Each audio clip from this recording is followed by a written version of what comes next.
I'm Aisha. And I'm Paige. And we're Unserious People. The podcast where we talk about pop culture like it's not that deep, even when it is. I love you, but you are not serious people. It's been a minute since we were able to sit down together. I know, we had to keep pushing it due to not external reasons, but just busy with life but lots of things happening in the background. And we have to wait sometimes for enough things to transpire for us to have enough things to talk about. So, starting with, what have you been reading, watching, loving lately? It's been a lot of reality TV because that's what we're going to talk about today. I'm trying to think what else I've been reading, watching, and loving. Well, reading, watching, not loving is the oil crisis that we're currently... That's it too, is that besides the stuff for this podcast, we're just living as humans in this world. Yeah, we're also just like, unserious people, but sometimes serious people because it's hard to read, watch, and be loving things when we're just watching the world slowly crumble into abyss. So this is meant to be a somewhat of an escape, but not enough to basically say that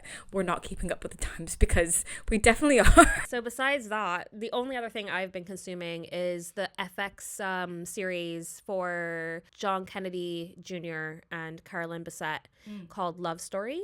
I actually was obsessed with it. I still haven't finished it. I have 2 episodes to go, but only because you know how the story ends, and it is kind of rough, and I'm not in the mental state where I want to be watching that kind of sad stuff right now. But really, really good writing, as much as I hate to credit Ryan Murphy for anything. It actually ties into what we're going to be talking about with reality TV, because a lot of it was about how the media circus around them really ruined their relationship and made her feel trapped. He was used to it as a famous person, but she obviously wasn't, because she was just a normal human before she met him. And just like how that impacted them is probably really relatable to the people we'll be talking about today. So I'll use that as a segue. We both are reality TV watchers.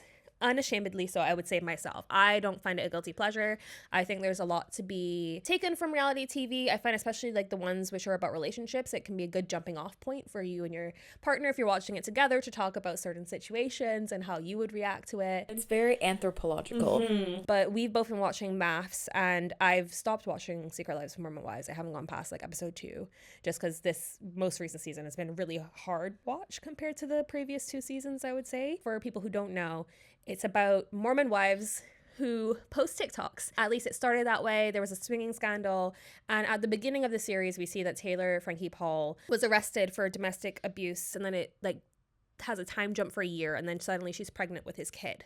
So it's a very messy situation. And I didn't really enjoy the first season because of that, where it felt like, oh, this is like, why are we monetizing these people's lives? They were clearly going through things. I think season 2 and 3, as much as they were dealing with other stuff, they'd found a way to make it slightly less. It was dark topics, but it didn't feel as dark to watch, if that makes sense. Yeah, there's a really dark energy around the TV show. And I think because if you really just think about the premise of it being about Mormon wives, and it's really difficult to make a TV show about essentially a cult and people that are like victims of religious abuse and that kind of culture, and make it light, airy content for reality TV, because everything and every single theme that comes up in that show is rooted in that culture of like abuse, basically.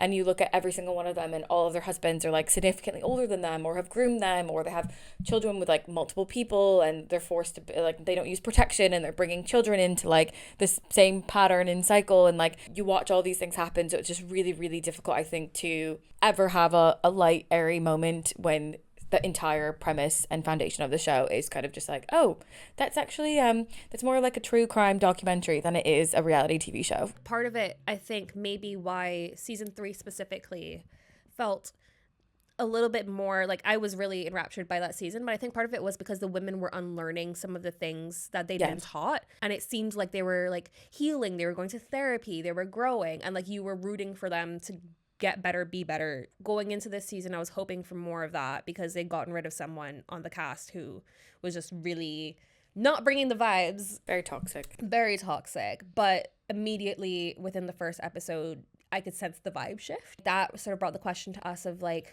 when is something that's supposed to be entertaining become exploitative?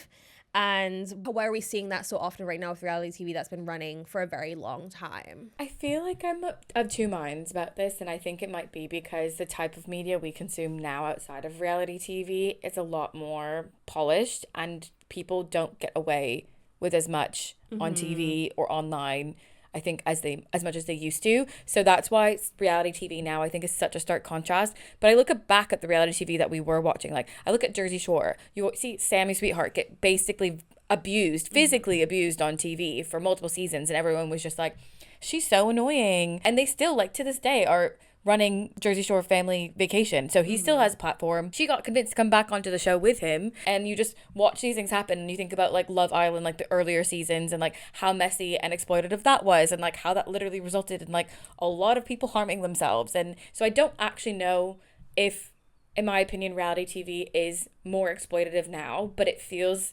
more exploitative in comparison to the other things that we're consuming. And I think the viewership has matured in a way and has gotten like these kind of boundaries and some kind of awareness of what is acceptable and what is not. And I think all of us have like gone through the trauma, like me watching all of that at 14. Obviously, like I had lots of misogynistic views. Being older and having perspective completely changes the way in which you watch things. I also think social media was not really a thing then, so you couldn't experience that level of vitriol from viewers that you could now. You watch men go on reality TV, like dating shows, because they just want to get famous, right? And I'm sure they've always wanted to get famous, but now it's so much easier to get famous. Even if you're only on for 3 episodes, you can still come out with a big social media following and get brand deals and just coast for the rest of your life. So they're just on there to get their 15 minutes of fame. Whereas before, I think you had to really work yourself up over the seasons and become a bit of a household name in reality TV for you to even get a brand deal and get any benefit of it. And now I just feel like the shots are cheap. Everyone's just going on there for like a quick win. And that's really influencing how toxic it is, because they're just inviting anyone. I do feel like the producers now just need to have a better vetting system, especially when you talk about things like when we talked about Love is Blind or these shows where the intention is like not actually to be super messy. Like they're always gonna have like that arc of reality TV where you need a villain or you need someone who's causing controversy on the show. But most people are not watching it solely for that. They do want to watch people fall in love. They want to watch people like better themselves. And like for Secret Lives of Mormon Wives, I think people actually do want to watch them win and unlearn and like break out of these generational patterns that they're in.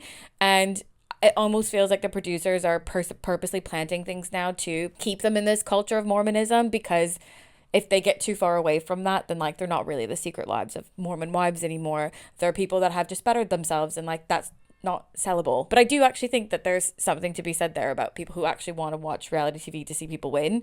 And I just feel like that's completely gone out the window. Unfortunately, I don't know how they come back from it for Secret Lives of Mormon Wives, because there's a video that we mentioned of Taylor Frankie Paul when she was arrested for domestic violence toward the beginning of the show.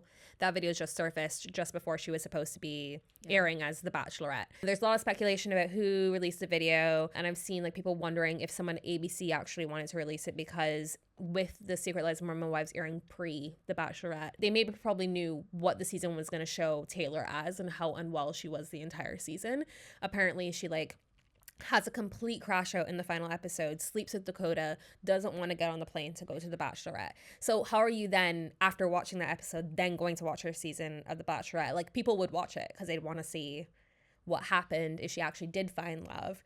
But people are now wondering as well if ABC, like, had a hand in having that air, like the video come to service when it did, because they actually just wanted to axe the series overall. I thought that too, because I just finished the season a couple days ago, and I was just like, well, everyone participating or that has watched The Secret Lives of Mormon Wives that is going to watch The Bachelorette is going to be like, this girl is not invested at all. She's clearly still caught up on her ex. And there is actually a storyline, I don't know if you know this, that they leave it on a cliffhanger where she might be pregnant. That is also another thing where they literally say in the last episode, oh my God, are they ever going to allow like a pregnant bachelorette? That's crazy. That's kind of what I mean when I'm like, certain shows like that are clearly out there to just for the drama. And then you watch a bachelorette and people, yes, you're there for the drama and stuff like that, but people do want to see people like hit it off and have chemistry or like see where things go. I don't know. And when you just, there's no interest in watching a season where you know that the person is not at all invested and there's not even a chance to begin with. It kind of just makes it dull, like it's not as interesting. So it is kind of the positioning and the marketing of each show is just really not. I was surprised they picked her because of that. The premise of Secret Lives of Mormon Wives is so contradictory to what people like, the viewership of The Bachelorette, and I just don't think that those viewerships are like watching for the same thing.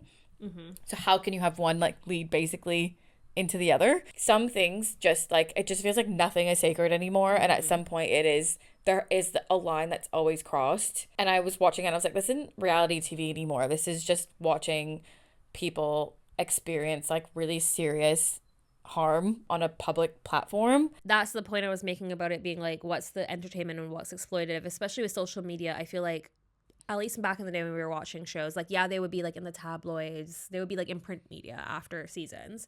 But because we didn't have social media, we didn't have that one immediate reaction to them seeing the edit of their own show and seeing how the producers have decided to portray them, which is like now people are reacting in real time to that.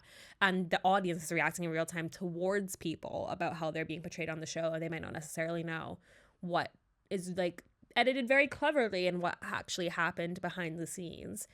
It just feels like there's a blurred line now between seasons. Even for the Mormon wives, what they do really interestingly is they film even when they're doing reunions. They're like filming between the bits that most shows normally leave out, where they have a specific time of year where they film, a specific time where they air, and then they have a reunion after that. So there's like a little bit of a system, versus Mormon wives just perpetually is filming. But I feel like social media makes it feel like they're just filming like forever, because stuff happens between seasons.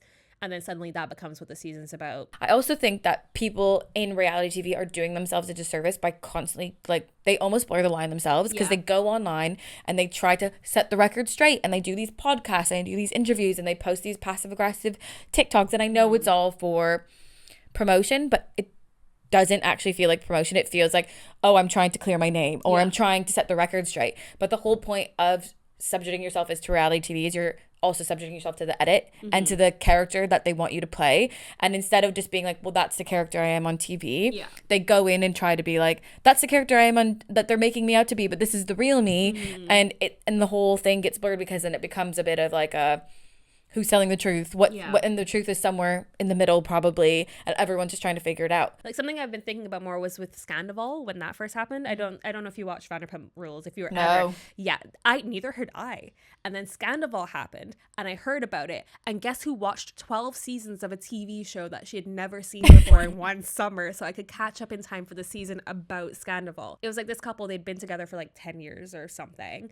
And you see them like get together on the show. He was with someone else. He cheated on her with the woman he ended up marrying. And then he cheats on that woman with another person's fiance on the show. Shocker. But it was insane because there was a decade's worth of like people watching them on TV. So they were like socially invested of like, I know these couples. You never saw it on the show because that was like one of the shows that has like specific filming schedule. So the producers didn't know it was happening, and they found out in real time, and they had to re-edit the season to kind of like have that narrative weaved in. And I see that happening with like the Mormon wives. And then there's another show called Summer House where that's currently also happening, where they think these two people who were not in a couple together are suddenly hooking up when one of them was married and one of them dated someone else on the show. Because of social media, it's also impacting the way the shows are being then edited by the producers. And it almost feels like the producers and the people who are on the show are also fighting each other. That's kind of what I mean about them blurring the lines themselves. I don't think that people now can cope with the fact that like most people that watch reality TV know it's not real. Like they do know it's real to an extent, but that's also why it's so serious and it's so like not lighthearted anymore, is because it feels like, okay, now I'm just voyeuristically watching these people mentally break down, as opposed to watching like some juicy scandal stuff. I don't know how to explain it, but it does just feel like the gap between the audience and the producers and the people participating in reality TV is like just too small. And I do think that there needs to like be a bit of room there for interpretation. And it would be great if you go on like the reunion and do like a tell-all, but you posting a TikTok after like 10 TikToks after every episode airs is just, it's no longer a TV show. You just want like a long form TikTok where they just record what you guys are doing all day long and you get to like be your real self. So yeah, we'll see how all of this shakes out. Jessie's just also announced that she's getting a divorce. I listened to that. I really like Jessie's storyline on Secret Lives of Mormon Wives because it does what I think they want Taylor's storyline to do. But it's clear that Taylor, as there's an abusive relationship going on and the producers just keep putting them in the same room together for content, which is distressing to watch, honestly. And it's just like, also when there are kids involved as well, like she's got 3 kids, it is a bit like, I'm not for that. But when you look at Jessie, she herself has said the relationship was quite like emotionally abusive, but you watch her like talk about the reality of being like, I know that this isn't healthy, but I keep going back to it because I feel insecure. And I feel like I'm really scared to leave because I don't know what's on the other side of this. And we have a family together, and like all of these things make it really, really difficult to go. And I just really feel like I need that support there before, or I need to love myself or feel confident in myself that I'm able to find somebody else, or that I'm worth leaving this relationship. And it's so like real and so true to how people genuinely feel in abusive relationships. And I'm not at all saying that like Taylor's like not a perfect victim. It makes it really hard to even watch it from this is like representing people who are in the same situation. This is like really eye-opening and good things, like watching Layla talk about her eating disorder and stuff like that. Like these are real topics, and I think people like Secret Lives of Mormon Wives because they were breaking down topics and stigmas about things that like Mormons would just never talk about. Hugely important conversations to be having on TV. It's the way that those conversations are happening with Taylor and Dakota specifically that I'm just like, it actually just feels like this is not, like you're just pretending it's there for the benefit of people, but in reality it's almost just like, you know, when you watch like 13 Reasons Why and they're like, we're just trying to like porn. And it just feels a bit like trauma porny. But I do appreciate those other storylines, and I feel like I don't want to kind of throw the baby out with the bathwater because the rest of them are actually talking about majorly important things. They're just not handled very well, and it's casting a big shadow, I think, over a show that could be genuinely really good. And I think they also are realizing perhaps that they need to move away from it, because they just announced that they're doing the OC version. So it's like, I don't know what they're going to call it, Secret Lives of Mormon OC Wives. Some of the like the OG wives are moving to California to do that show, so I think they are still trying to like have that version. The OG Mormon Wives, I honestly think it will go in the way of Vanderpump Rules, where they just cannot continue, because after that Scandal season, they did one more season and it's dead. I am hoping that even though it might be the end of this specific show as we know it, that they'll still continue in some capacity, because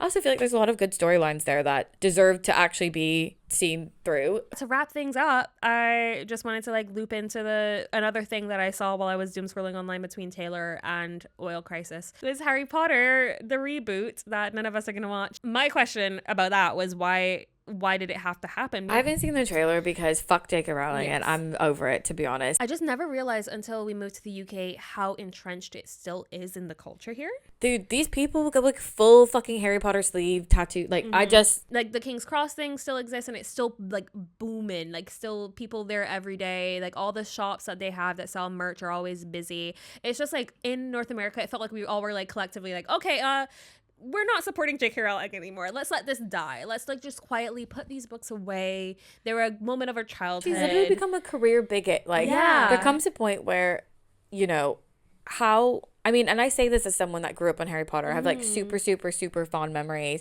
of reading it. I've like going with my grandma to watch the movies, and like it has a place in my heart. But sometimes you got to stand on business. Like it's really not that difficult. And it had so many years of my life. It's actually fine if it just stays in the past now. And it's just this like nice memory, and I don't engage with it now, because the more I engage, if I were to engage with it now, I would just be compromising my own morals and my own values, and I would be contributing to something that I don't feel good about, and it would come into the present and be completely tainted. I'm like, I would rather just keep it in this nice little time capsule in the past as it was, and like not bring it.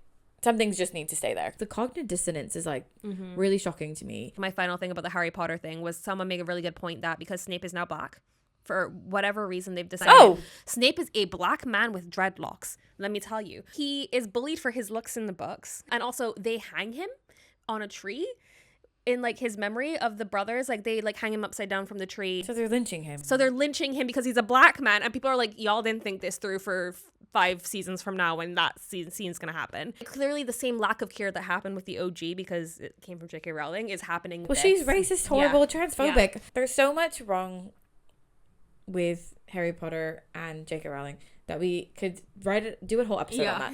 But I'll just say it's okay to let some things go and consume something new. Yep. And I say that as someone who will be rereading The Hunger Games for the 45th time this year. That's all we're going to say on the Harry Potter stuff. Yeah, fuck that shit. If you're watching it, you suck. And I'm not afraid to say that. And on that note, that's the end of our episode this week. Just end on a high note. Just end it on a high note. We'll be back when something else happens. I'm watching a lot of content this weekend, so. All right. Bye. Bye.